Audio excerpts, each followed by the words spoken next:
So how do you go from being someone who can't imagine ever having the ability to speak to a camera, through a camera, to someone who regularly posts on TikTok featuring himself speaking to the camera, and those posts get well over 1 million views? That is the journey that we're going to hear about from today's guest, Bill Harper, whose business and personal brand took off because he embraced video on TikTok. If you are somebody who feels like you can never possibly go on camera, listen to what Bill says. He basically says, get over it. Hi, I'm Karin Reed. I'm a 4-time author, Emmy Award-winning broadcast journalist, and communication expert on helping people to own the room, whether it be a physical one or a virtual one. Welcome to Speaker Dynamics. Bill Harper, this is a guilty pleasure because I always have loved having conversations with you. And gosh, it's been a long time that we have been working. And I thank you so much for the invitation. This is going to be great. I've really been looking forward to it. Well, and it's been funny to, not funny, but like fun, I would say, to watch your evolution into this like TikTok titan. Don't say that too loud around my kids. They might burst into laughter. Right. They'll be like, who are you talking about? My dad? Yeah. But let's actually bring our audience up to speed about who you are and what BrandBossHQ is all about. And then we'll get into your TikTok stardom. Yeah. So BrandBossHQ actually is our 5th advertising agency. And it really came out of necessity, as I think all things do. We had a more traditional agency, WMH, that was servicing large-scale businesses, about 250 million plus. And in the wake of COVID, that really slowed down. Like the bureaucracies and the powers that be and the leadership teams in those types of businesses were like, well, let's put everything on hold. We don't know what's going to happen. There's trade issues, there's manufacturing issues, et cetera. And so we really shifted due to a bunch of interest that we saw online to creating something that was more focused on emerging businesses, groups that were trying to hit 10 million or 20 million or 30 million, and how could we help them? And that's really where the idea came from. So it was sort of a pivot that just happened to blow up a whole lot more than we ever anticipated that it would.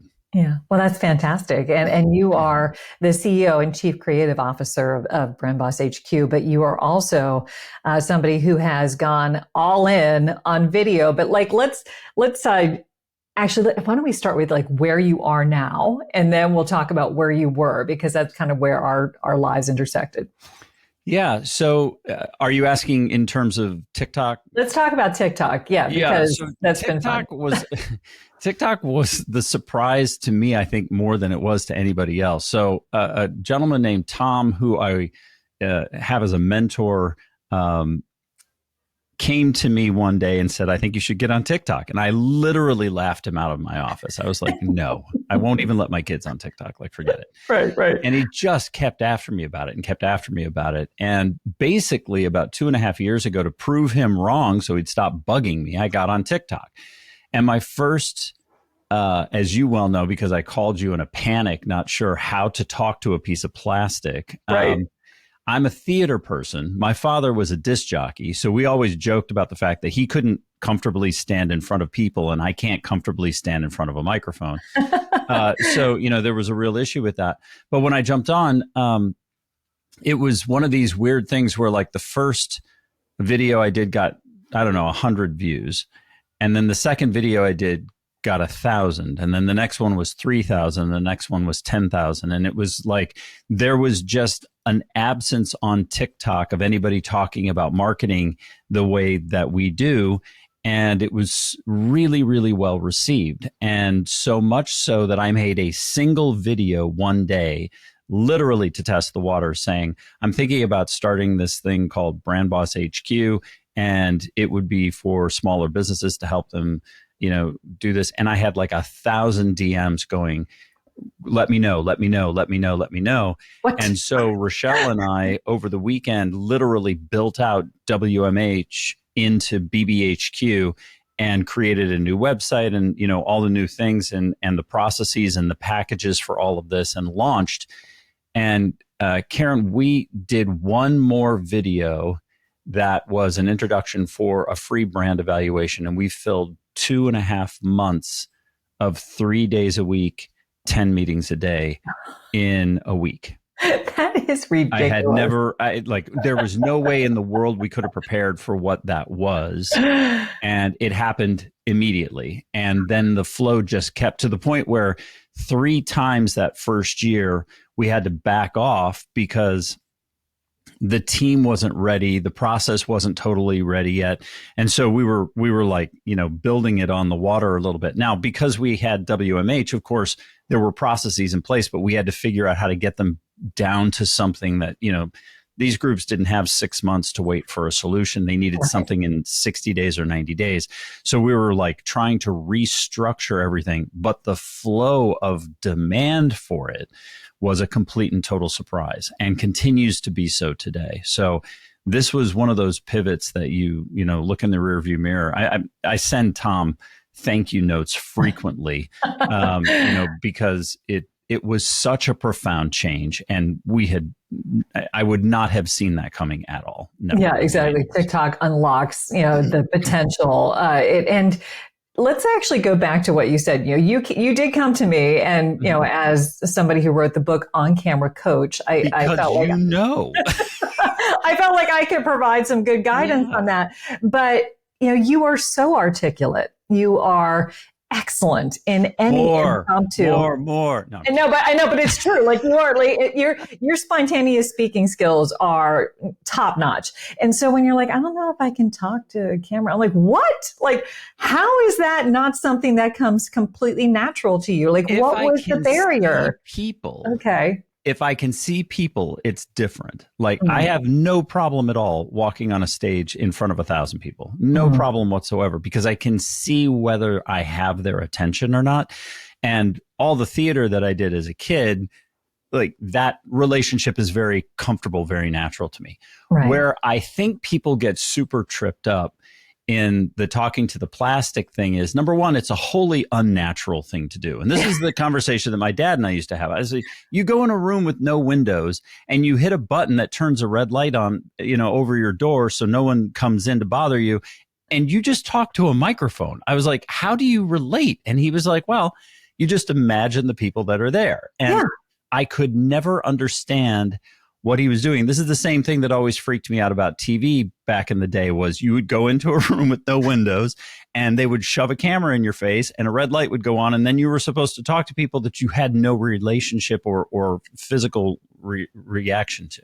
Right. And so the question that I really was trying to solve for you, and asking you was, how do I get over talking to a piece of plastic and do it naturally? And so sure, conversation with someone, looking on a Zoom call, doing whatever. Yeah, that's easy. Yeah. Talking to a phone, a camera, that takes a little getting over. Yeah. So I think, you did the exact right thing. And that's, I think, part of the brilliance that you have is knowing what to tell the right person that you're sitting in front of. Because you've talked to me about some clients that need hand holding and the rest of it. I didn't get that, guys. I got the inside Karin special. What I got was grow up, get over it, which was exactly what I needed to hear. Like that, Bill. But in essence, I walked away with, dude, you've got the skill set. Just get over yourself. And so I did. I went back to the house and literally just forced myself to do it. And I think what you said was, like, in the first 5 videos, you're going to nervous about it, right? It was like, after you've done this just a couple of times, you're really like, it's not going to be any big deal. And I think there's such a nervousness for people around the idea that I'm going to be seen. And what if I don't say it right and whatever? And what people don't realize is, number one, no one's expectation of you is that. No one's expectation is that you're now an NBC affiliate, anchor, and you're Dan Rather, and you're supposed to be perfect. Number one, nobody wants that except for Dan Rather. And number two, no one expects that of you. So the pressure is way off there. Number two, and this just took me a while to realize, I have 170,000 followers on TikTok. I'm not even a rounding error. Yeah. Like, when you think about the 7 billion people that are on the face of the planet, the 370 million plus people in the United States, what's 170? Like, who cares? You know, in the grand scheme of things, the people who find value in what I have to say will stick around and they'll see it. And the rest of the people will be like everybody else. They'll go, that wasn't for me. And they'll just swipe by. So the critique is not nearly what you make it out to be in your head. No. And you hit on two key things. First of all, like the mental mindset is what I always talk about as being like the key to unlocking all your on-camera potential, because it is a matter of envisioning the person on the other side receiving your message. And the only way you can reach that person is through the camera. Because that's the portal to your people. There's no other way to do it. And so when your dad was like, yeah, just think about the people who I'm talking to, that is, a trick. And sometimes it's so hard to get into that, mindset because it feels so awkward, but it is almost like whenever you're talking to a friend on the phone.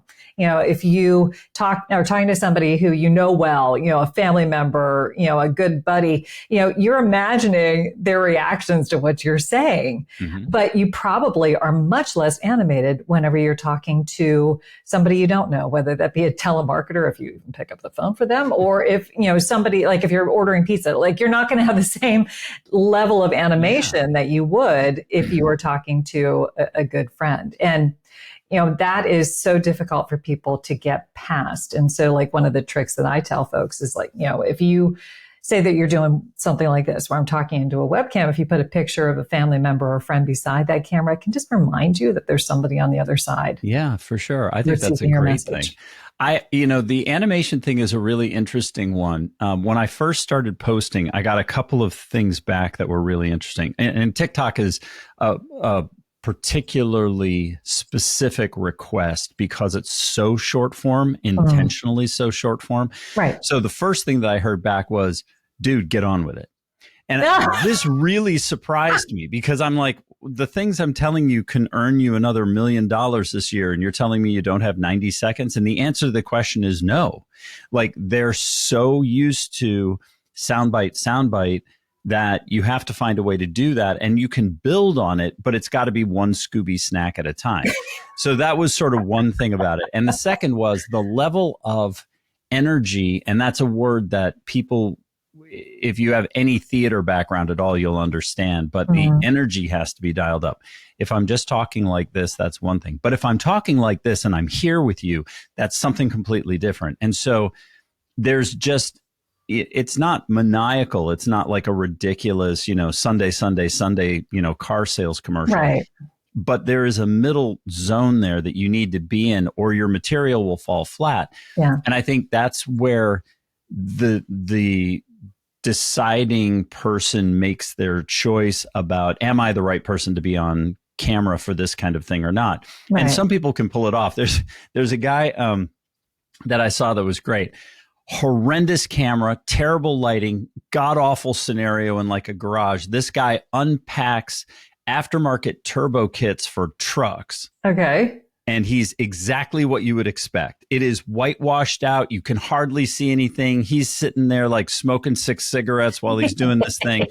And he's unboxing these things. And he's like, yeah, man, this right here is the T96. I'll tell you what I like about this, and he's just completely oblivious to the entire thing. Guy's got 1 million followers. Yeah, right? But imagine if I would be the one who would be delivering that information. Like it would be so bad, and I remember like one of the funniest things that happened in my news days. I was covering this really bitter mayoral race in this crazy town. I'm not going to say it because I don't want to offend people, but it had this reputation of being like a little bit, I don't know. It was not I did not fit the persona. And They said having Karen Reed go cover this mayoral race was equivalent to sending Martha Stewart to cover a NASCAR race.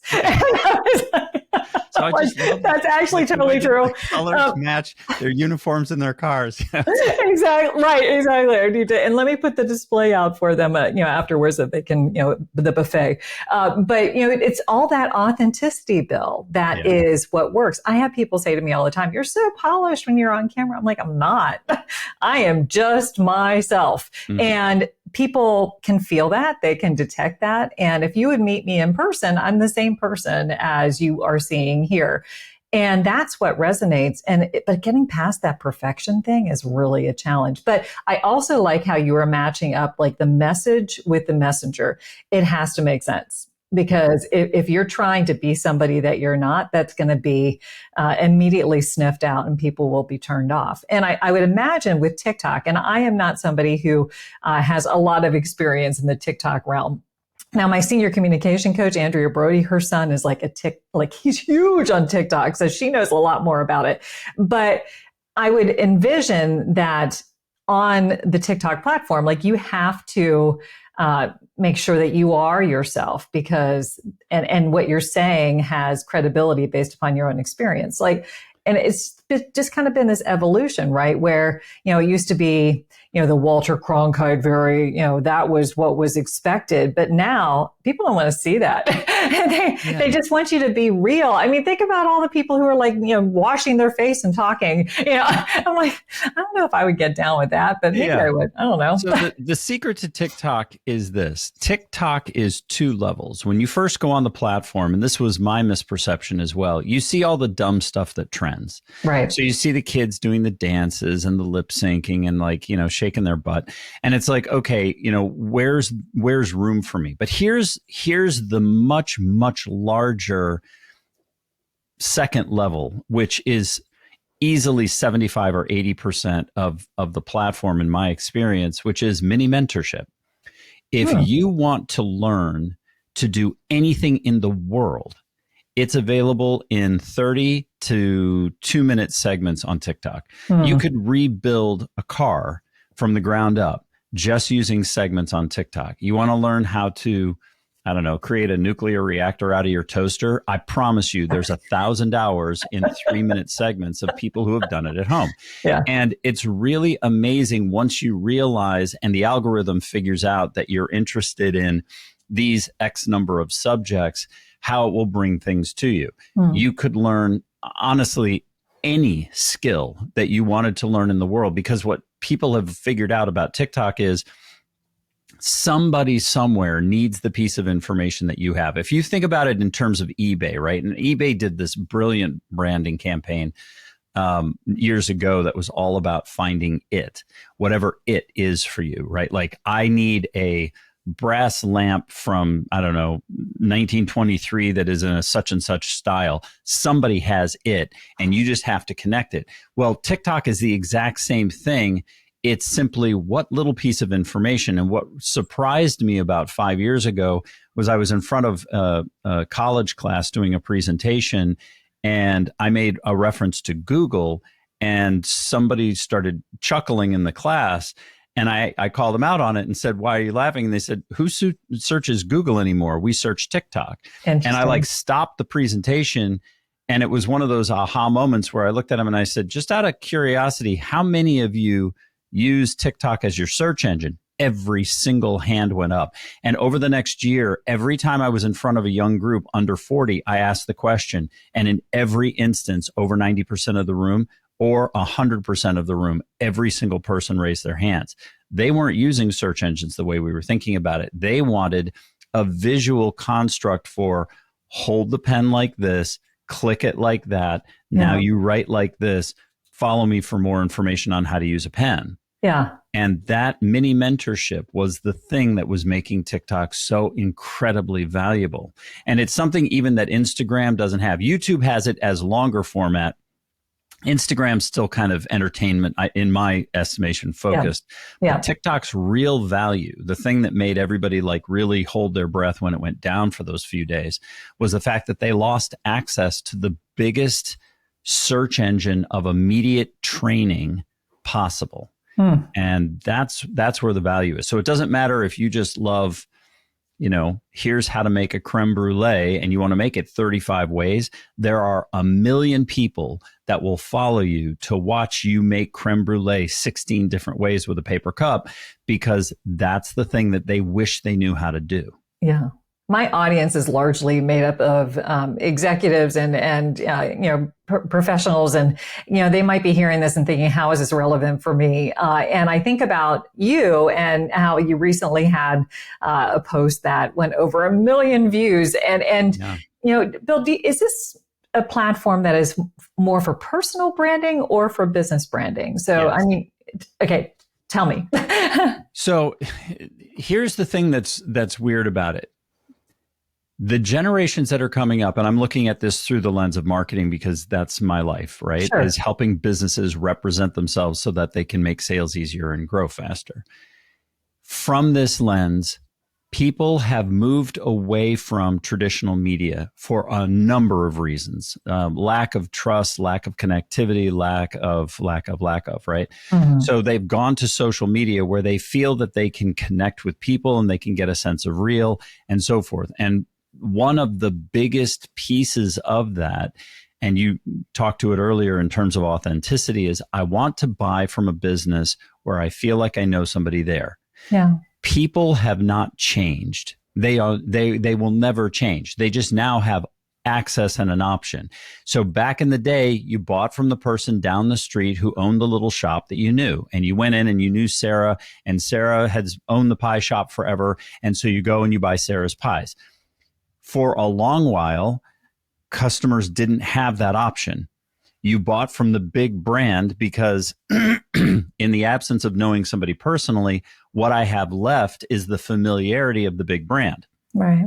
Now we suddenly have access to people again. It's just virtual instead of in person. So it's not that I buy from Sarah's pie shop down the street. I now buy from Sarah's pie shop in Chicago, even though I live in Raleigh, because I've watched her make these pies and I'm so enamored with her and her team and the pie process and whatever that I'm willing to fly the pie from Chicago to here, or I'm willing to get on a plane and go to Chicago to go get the pie there and meet her. And while I'm there, take a picture with her and whatever.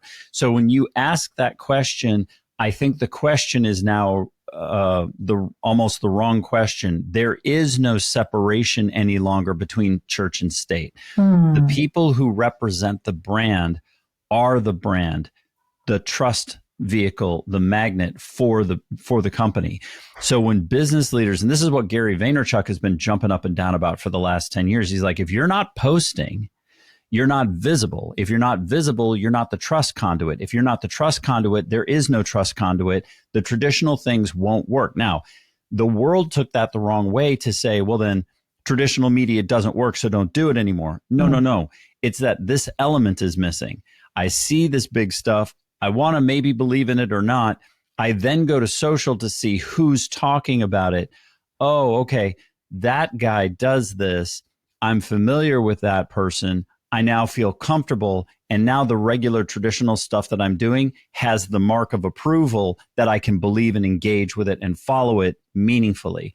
So nobody wants to see, here's the company at the picnic. Don't care.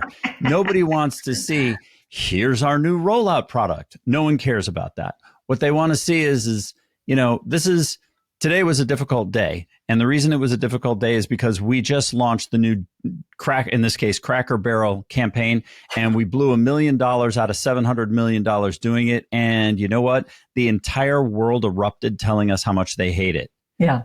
What are we going to do with that? Now, the traditional crisis PR thing says run and hide. Gloss it over. The consumer has a short attention span. Just let it blow over. Just let it blow over. No. That playbook is gone. Right. Now what you do is you jump online and you go, boy, did that suck. Let's not do that again. Hi, I'm the CEO. And whoops, we thought when we took, Cracker and Barrel and separated them that was going to be a good thing. Yeah. Made a mistake. Really, really sorry, guys. Please help us find Farmer Ted and put him back in his rocking chair. And had they done it that way, they would have gotten the big, warm, fuzzy hug of, yeah, you screwed up, but at least you realized you screwed up, et cetera. Yeah. And so, it has changed. There's now a personal element, just like there was in the small town. It's just done on a big stage. Yeah. I mean, I remember 10 years ago, I was working with a CEO and he's like, I hate that I have to go out and do all of these talks. And he's like, I hate the idea of like a celebrity CEO. I'm like, well, guess what? This is the way the world is heading. And it's definitely on steroids today. But, it just speaks to the power of video. And it's, we all kind of experienced it during the pandemic when, that was our by and large only option. But, Yeah. I think one of the most interesting things that I've always found with, communicating through video and on camera is that it is physically distant, but a very intimate experience. So I And get people that get on the call with me all the time, and I'm not in that studio, but one of my studios looks a lot like yours, and there are books and pictures of my kids and whatever up on the thing behind me. yeah, And a lot of times people will get on and they'll say, "I've never met you, but I know you. yeah, Like I know what books are on your shelf. I know I've seen pictures of your kids. You got model cars back there, and pictures of you when you were young, and like." I feel like I know you. yeah. And that trust bond is very, very important to the whole process. So it's a totally different way of thinking about it, but to ignore it is to basically guarantee that you'll underperform. Yeah.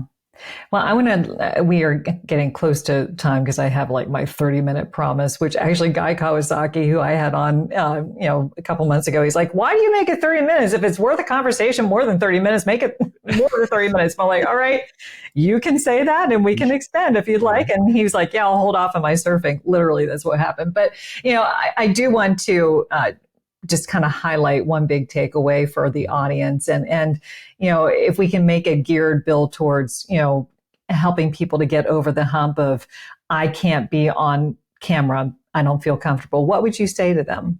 The very first time somebody says something back, you're over it. That's exactly how long it takes. One positive comment. So you're going to do something and no, this is exactly how it went for me. I was terrified, nervous, uncomfortable, whatever. So I like literally walked into the kitchen one day and was like, damn it, I don't care anymore. I'm just doing it. Okay. So I stepped over the damn it broom and I got on and I was like, here's who I am. This is what I'm all about. This is what I'm going to do with my channel. Boom. And nobody responded. And that made me mad. And I was like, well, that didn't do what I wanted it to do at all. So I did another video. And on the next video, somebody said, hey, that was really helpful to me. And I said, that's it. Like, and the second that comment hit, there was no fear anymore. It was like, good. One person out of the 7 billion people on the planet, one person found that useful. And the second that carrot appeared, there was no more fear about anything. Then the question was, well, what else can I say that would be helpful? And, there's a Steve Jobs quote that I'm going to horrendously misquote, but it was so valuable that it always stuck with me, which was, I pushed the universe and it moved. And I was so surprised. I pushed it again to see what would happen next. And I think that that's exactly the mindset that happens. I put this video, this seemingly insignificant, meaningless video out into the world, thinking nobody would care and nothing would happen. But I shared something that I knew and that I believed in and I'm excited about. And somebody out there, it was the piece of information that they were looking for. And the minute that you feel that connectivity, you're hooked for life. That's awesome. Thank you, Bill. I really appreciate you coming on and sharing your journey. And I'm so thrilled for the success that you've had on so many levels. I mean, it's not like you haven't had in the past. You've had a series of, successes along your career path. And I'm just delighted that somehow I played a tiny role in allowing you to leverage video in the way that you have. You were the really catalyst. You were what made it happen. So thank you. I so appreciate it. You were too. But no, it was a pleasure would be on anytime. So thank you so much for having me. Thank you. So I always find Bill to be infinitely quotable. And he actually tossed one of his quotes out to me when we were off camera because somebody asked him, hey, what's your strategy when it comes to TikTok? And he said, social media is the world's biggest cocktail party. Act accordingly. So it's those nuggets of brilliance that he brings to the table. And I'm so excited because for this week's bonus content, he is throwing out a freebie to all of our listeners and our viewers with a free brand audit. What works, what doesn't work, what's resonating, what's not resonating. So if you are curious, if you would like to steep yourself in some of his wisdom, I would encourage you to go to speakerdynamics.com/bonus content. And Bill is offering very kindly a free brand audit to anyone who would like to take him up on the offer. So once again, go to speakerdynamics.com/bonus content, and you can reach out to Bill and sign up for one of his free brand audits to see if your messaging is aligning in the way that you hope it is aligning with your audience. So I want to thank all of you for taking the time to listen to this episode. I hope you found it to be valuable and fun. If you've enjoyed it, please pass it along to your friends, to your family, to your colleagues, so that more people can find us and get the benefits of listening to all the wisdom of my guests like Bill. But for now, I want to thank all of you for listening to this episode. Until next time, everybody.